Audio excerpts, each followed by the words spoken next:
Hey everyone, this is John from Living Acts 29 Church, and today I'll be reading Numbers 19 for the Word to you in 22. Let's begin.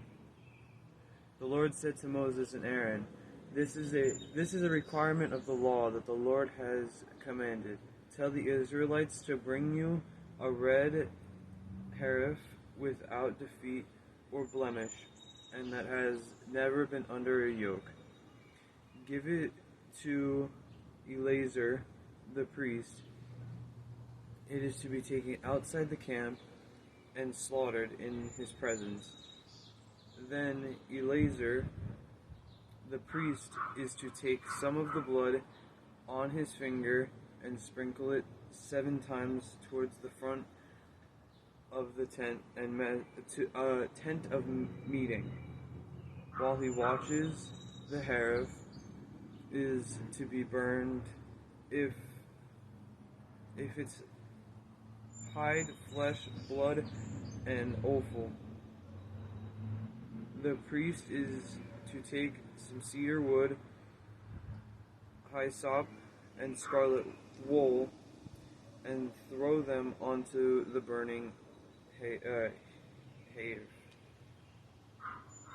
After that, the priest must wash his clothes and bathe himself with water. He may then come into the camp, but he will be primarily unclean till evening. The man who burns it must also wash his clothes and bathe with water, and he too will be unclean till evening. A man who is clean shall gather up the ashes of the heifer and put them in a primarily clean place outside the camp. They shall be kept by the Israelite community for use in the water of cleansing. It is for purification from sin. The man who gathers up the ashes of the heifer must also wash his clothes, and he too will be unclean till evening. This will be a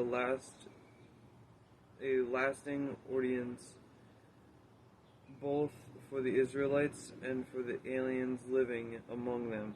Whoever touches the dead body of anyone will be unclean for 7 days. He must purify himself with the water on the 3rd day and the 7th day. Then he will be clean. But if he does not purify himself on the 3rd and 7th day, he will not be clean. Whoever touches the dead body of anyone and fails to purify himself defiles the Lord's tabernacle.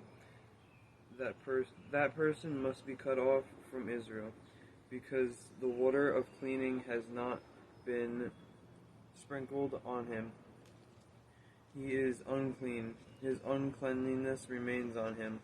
This is the law that applies when a person dies in a tent.